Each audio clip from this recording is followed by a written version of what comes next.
The dust of Yarmouk had barely settled when the horizon of Islam expanded once again.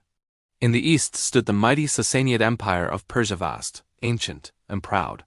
For centuries, its kings had ruled with arrogance, wrapped in silks and surrounded by fire temples where men bowed to flames instead of the creator of light.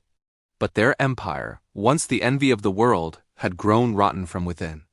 The people groaned under corruption and tyranny, their rulers blinded by luxury and pride. And far to the west, in Medina, a humble caliph knelt in prayer upon the bare earth, seeking guidance from Allah. This was Umar ibn al-Khattab, ruler with no crown, no palace, and no guard but faith itself. The winds of destiny whispered that the time had come for the message of Islam to reach the heart of Persia. It all began when the Muslim governor of Iraq sent word that the Persians were regrouping, preparing to crush the believers near the Euphrates. Umar gathered his companions in the simple mosque of Medina. He didn't sit upon a throne. He sat upon the floor among them. "Should we go forth," he asked, "and carry the truth to their land, or wait for their armies to invade ours?" The companions, their faces illuminated by flickering lamps, replied, "O Commander of the Faithful, the Prophet, peace be upon him, taught us that Islam must rise to free mankind from worshipping creation to worshipping the Creator." Umar stood, his face resolute. "Then go forth," he said, "and fear none but Allah." He appointed Sa'd ibn Abi Waqqas, one of the earliest companions of the Prophet and a veteran warrior of Badr, as commander of the army. Under Sa'd's leadership marched thousands of believers Arabs who had once fought each other in ignorance.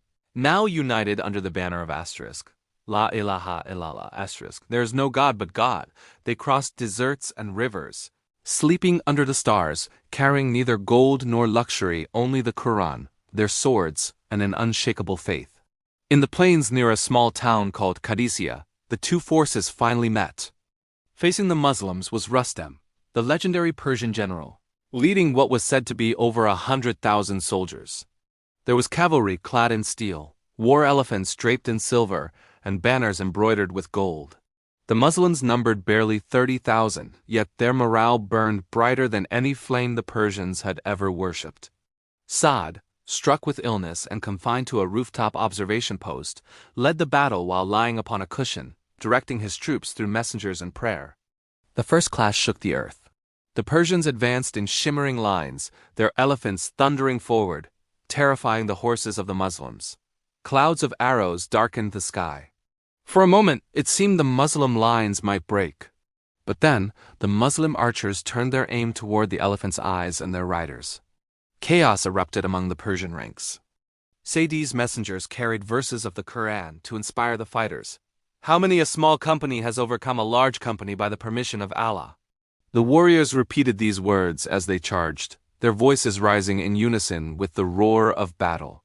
For 3 long days, the Battle of Qadisiyyah raged. The first day was the day of Armath, a day of confusion and chaos.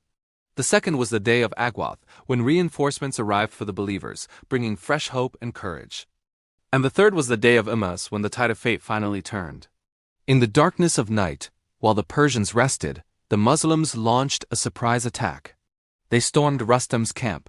Amidst the cries and thunder of battle, Rustam himself was slain beneath the collapsed canopy of his own pavilion. When the dawn broke, the once mighty Persian army had shattered like glass under the morning sun. The battlefield fell silent, except for the whispers of Allahu Akbar, echoing on the wind. When news of the incredible victory reached Medina, Umar wept. He wept not for the spoils or the glory, but for the immense responsibility that now weighed upon his shoulders. Persia had fallen, and with it came cities, lands, and a people who needed justice, not oppression. He immediately wrote to Sa'd, "Do not let victory deceive you. Remember that Allah is the one who grants triumph, and He can take it away as He wills." He ordered that no Persian be harmed unjustly, that their places of worship be respected, and that their scholars be treated with kindness. Islam had not come to erase civilizations, but to guide them to a higher truth. In the aftermath, the legendary treasures of Persia were brought to Medina. Jewels, silks, and gold beyond imagination filled the humble mosque. The companions gasped, never had such wealth been seen in Arabia. Yet Umar stood in silence, his eyes fixed on the glittering heap. "Verily," he said, "a nation that fulfills its trust will never be disgraced. He then ordered all the wealth to be distributed with absolute fairness. Not a single coin remained in his own hands. He wore patched clothes and ate coarse bread, yet under his leadership, the world's greatest empires trembled. The conquest of Qadisiyyah was not merely a military victory. It was the collapse of arrogance before humility, idolatry before monotheism, and tyranny before justice. The Persians, who had once enslaved nations, now saw men who slept on the ground and ruled with mercy. Sa'd ibn Abi Waqqas established Kufa as a new city for the believers, its foundations laid with prayers and simplicity. From there, Islam spread through Persia, not by the sword, but through fairness, knowledge, and powerful example. Legends tell that Persian peasants, upon seeing Muslim governors walking among them without guards, would whisper, "These are not kings. These are men of God." The fire temples grew cold as hearts warmed to the message of the Quran. Scholars, poets, and artisans embraced the new faith, blending Persian brilliance with Islamic enlightenment. From this fusion would emerge generations of thinker-scholars, who preserved the sciences of the past and expanded them with the light of revelation. Through it all, Umar remained humble. One night, as he walked the streets of Medina alone, he heard a man praying, "O Allah, grant me martyrdom in your cause and let it be in the city of your prophet." Umar paused, his eyes filling with tears, whispering, "How can that be?" But Allah would later grant him exactly that wish.